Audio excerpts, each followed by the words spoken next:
Okay, I think it should be live. You don't want that one though. Why is it called that? That's it.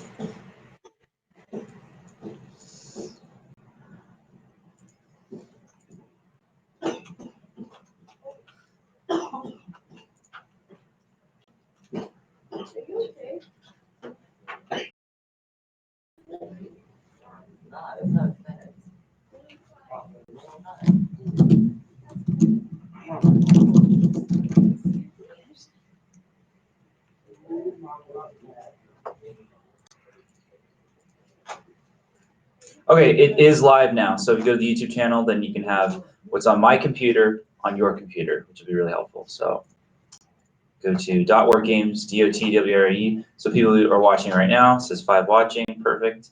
And you can see what I have. Now, I want you to pick one of the templates. So since you've launched UE4 Editor, you probably have something that says, that has all these options for like new project and all that. We're doing a new project. And you want to choose the third-person example map, third-person example. So if it says third-person character project or whatever, that's what you're picking. And then make sure something called with starter content is either check marked or it says with starter content. It's going to give us basic things like shapes and textures and all the stuff that we use to build a game. It'll give us some basic ones to use and build our world with.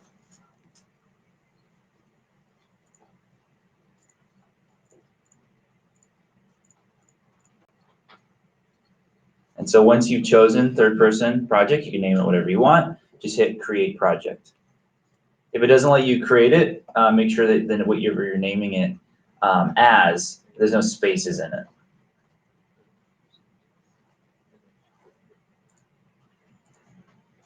And I'll just do that here for you on the stream as well. So file, new project, okay. I have this template here. Choose third person, perfect. Name it third person map or whatever you want to name it. Make sure starter content does say with starter content, and then you hit create project.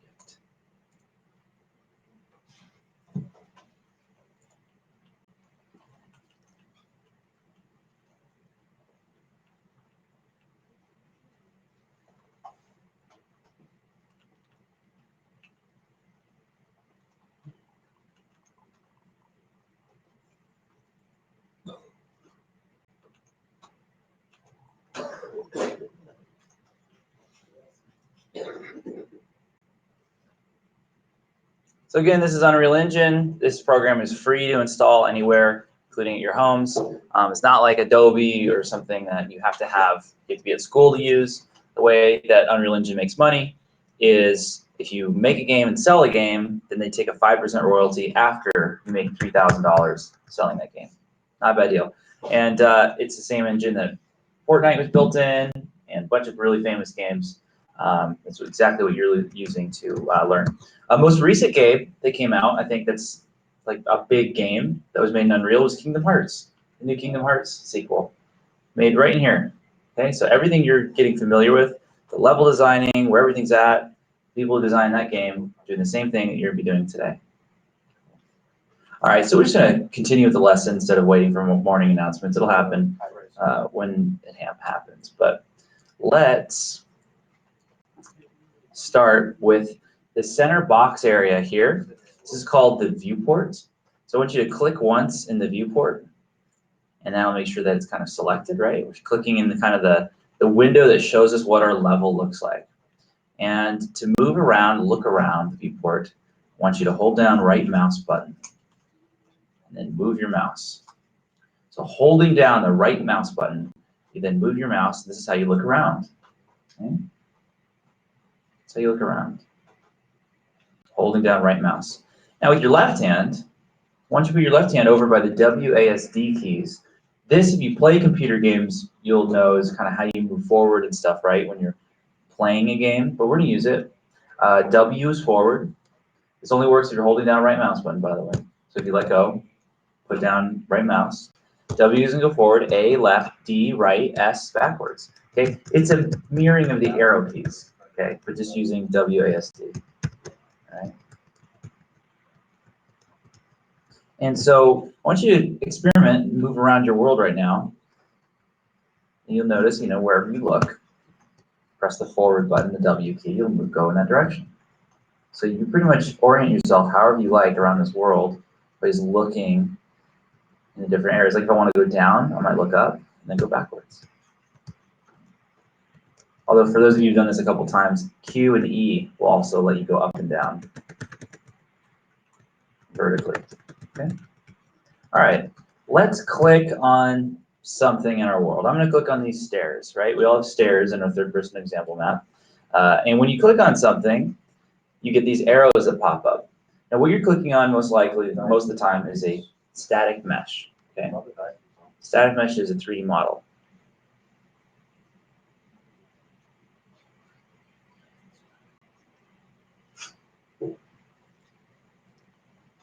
So the static mesh 3D model, fancy word for 3D model. Okay?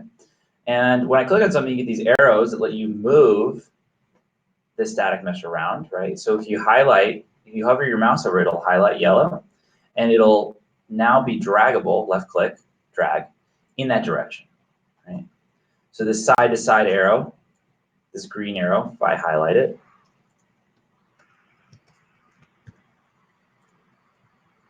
and then drag, it goes side to side, and the up and down arrow, the blue arrow, right, goes up and down.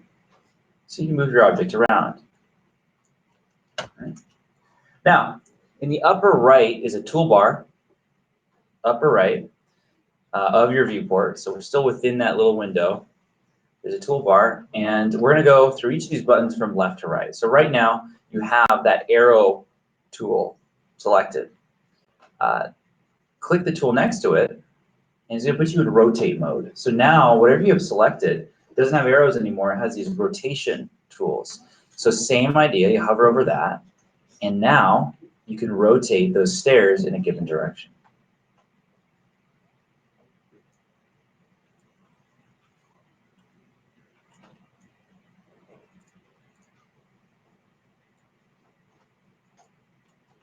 And then the third tool, and the final tool really of the level designer, because this is all you need, is the scale tool. So you click on that, this lets you stretch objects in a given direction, right? So I can make really wide stairs or really tall stairs. And I can manipulate the object so it doesn't even look like, now it looks like an old 30s skyscraper, right? Those are stairs a second ago. Command Z to go backwards, all right. Other thing is with the scale tool, if you put your mouse in the middle of all three, all of the scale directions highlight, and then when you scale it, it'll scale equally in all directions. So that would be how you just make something bigger, but don't change its shape, size. Okay. All right, everything else going from left to right is kind of basic. It's stuff you won't be using that much. This fourth icon, I don't think I've ever clicked it, except in the case of kind of instructing what it does. It just has to do with the coordinate system, whether it's based on a world scale or local scale. The next one over here is, if you click on it, has this little option called surface snapping. That's really nice if you're decorating a level. So if you have like you finish most of your level, but now you're dragging out little props like, a table with forks and knives and candles and stuff, surface snapping to make sure that everything you drag around will land on the surface beneath it, like if there's gravity applied, so you won't get those little gaps, it won't be free floating. I leave it off most of the time. Now, over here is the scale tool, or I'm sorry, not the scale, the grid tool. This is important to know, it's on 10 by default for me. If I change it to, let's say, for example, 500, and I try to move these stairs, what happens is it jumps the stairs by 500 units, right? And it won't let it go any number in between that grid number unless I lower the grid number. So if I lower the grid number to 100, okay, now it will still be jumping, but only every 100 units. The reason we like this is it lets us build things modularly.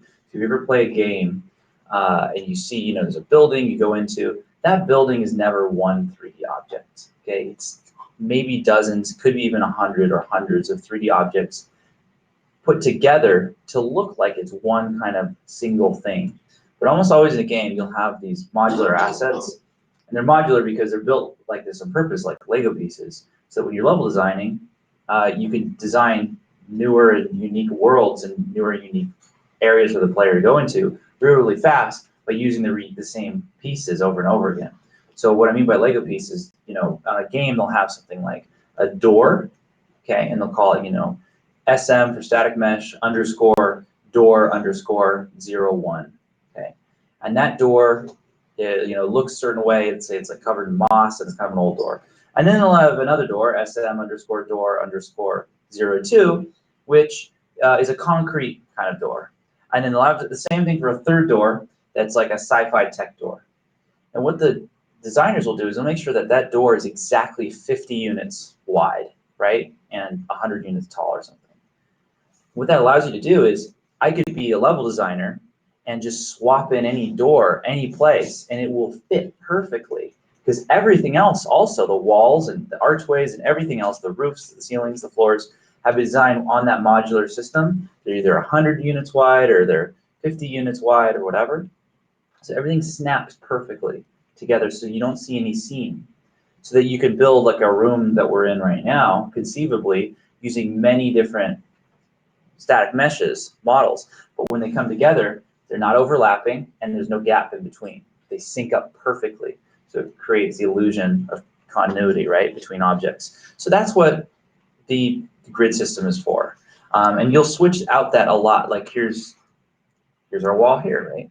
And I'm gonna make a copy of this thing up here. And if you look, right now, it's overlapping. You've got that ugly, well, it's sort of hard to see, but you get this ugly thing called Z fighting.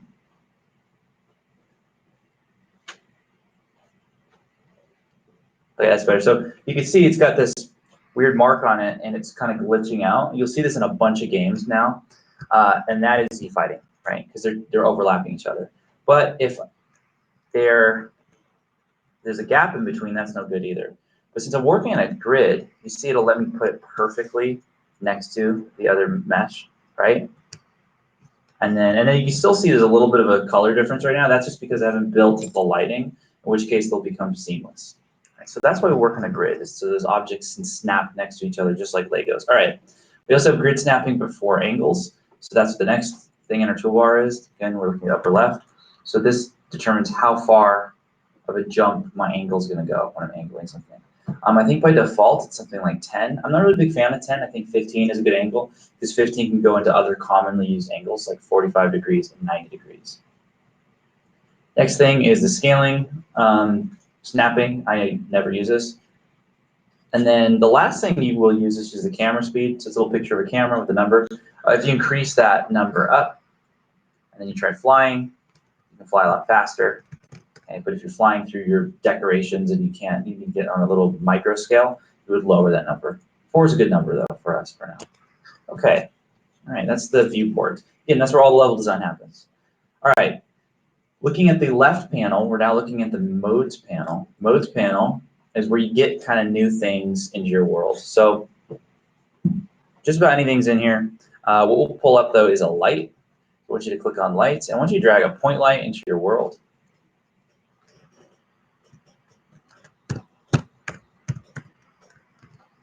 And with point light dragged to your world, you can see it's lighting up your world. And you can drag a couple point lights into your world. I'm going to drag maybe 4. And with one of those lights selected, I want you to look into the details panel of that light. The details panel is in the lower right. So in the lower right is a panel called details. Okay? This is how you change all of the attributes, properties, characteristics, whatever you want to call it, of an object. And right now we have, for example, a property, an attribute, a characteristic called intensity. So if I turn the intensity to a larger number, what happens? And it gets brighter. Okay. So I want you to turn that intensity in the details panel, lower right, to a higher number. Now next, I'm not going to tell you how to do it, but what if I wanted to change the color of the light? Go ahead and change your color of your light.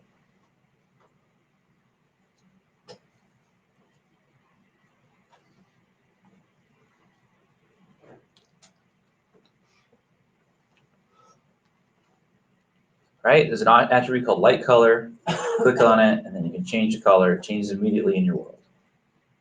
Okay, that's the details panel. All right, we've got 2 more panels left in Unreal. The bottom one is the content browser. Content browser is all the files and folders that make up our game project, because that's all a game really is. It's just it's a computer program. A computer program has files and folders that are located somewhere on the hard drive. And the content browser you use a lot, though, whenever you're creating new things. That's what this Add New button's for, green Add New. We're not going to do anything with that right now, but you use that a lot. But what I want you to do is I want to take out something called materials from starter content. Materials are what form the skin of an object. If you ever look at a game and you go, wow, the graphics are so good, it's because of materials. If you've heard of shaders, it's the same thing. Shaders, materials, same thing, okay? All right. What you do is look at Content Browser. It's that bottom panel at the very bottom called Content Browser. And there's a little tiny icon. It's terribly small. It's right next to Filters, but it's underneath Add New. I just want you to click that icon. It's just on the left there. Okay. All right, so you click that button next to Filters, underneath Add New, and that opens up all of our folders. And now you can see the folder called Starter Content. Click on Starter Content, and then double click on the folder labeled Materials, so we can open Materials. And then you get all these crazy little ball things with different textures on them. Okay, these are materials. And what I want you to do is drag these materials into your world, onto any object you want.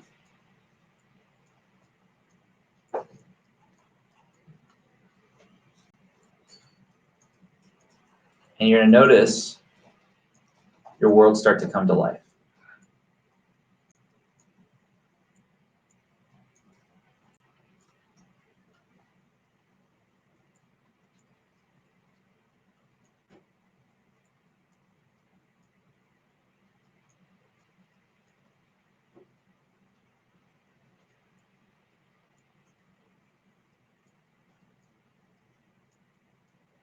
There's some really cool materials. One of my favorites is Tech Hex Tile. It's toward the bottom. It just looks amazing. It's a super duper sci-fi kind of material. Looks fantastic.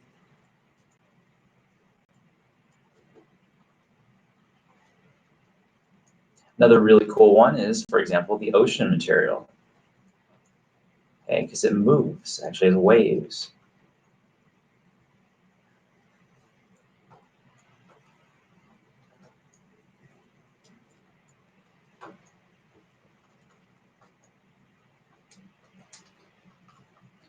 All right, so that's that.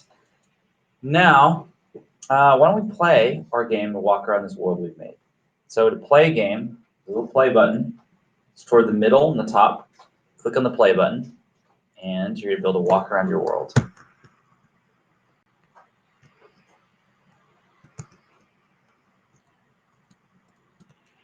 I like to click this little drop down next to play and then choose New Editor Window. This lets me do a full screen version.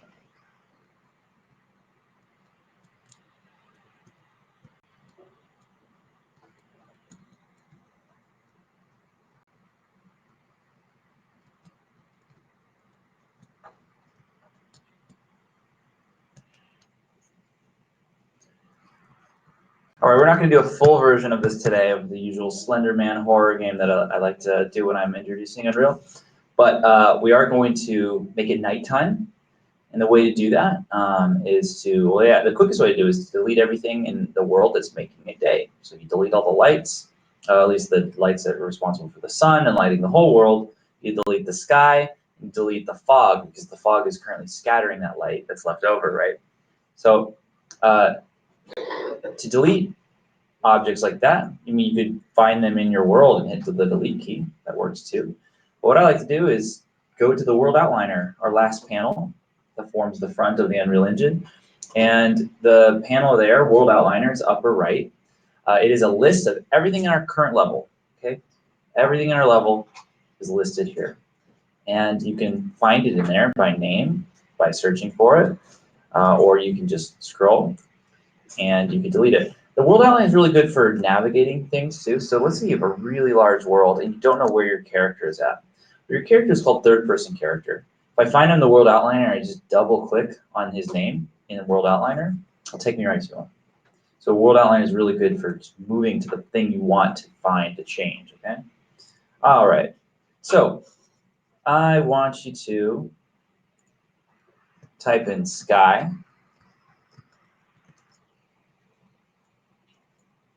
And I want you to find the sky sphere. It's probably called sky sphere blueprint. Now with sky sphere blueprint selected, look in the details panel, right beneath it.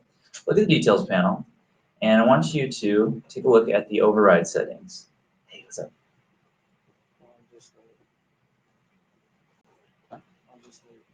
Oh, you just late? Okay. All right, go take your seat. Okay, so you got your sky sphere blueprint and the details panel. I'll just show you a little bit about the sky sphere blueprint before we delete it, just so you can kind of get an idea. There is a setting on here called colors determined by sun's position. It's check marked currently. Uncheck it. And what this lets you do is in the override settings, where you have zenith color, horizon color, cloud color, you can click on these color settings and totally change the way your world looks. Starting with cloud color, I can change the colors of my clouds. Overall color, I can do a lot of things with this. I could make science fiction environments. I mean, that almost looks like an underwater environment. Right? There's a lot of things I could do.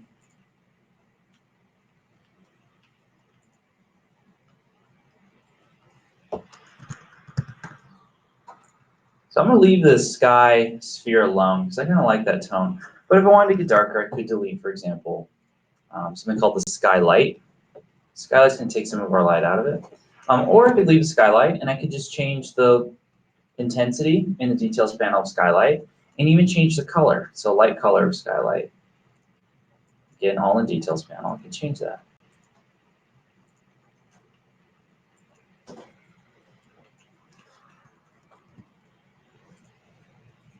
And then, like I said before, if you delete the fog, it will really get dark. It's called atmospheric fog. But I'll leave that up to you. Okay. So we have a few minutes left to class. I just want to do that as a starter lesson since it was what you guys wanted. Are there any questions I can answer up here before I close the stream and come by and help you individually? Any questions? No? Show of hands? Okay, great. So I'm going to end the stream there. All right, should be ended.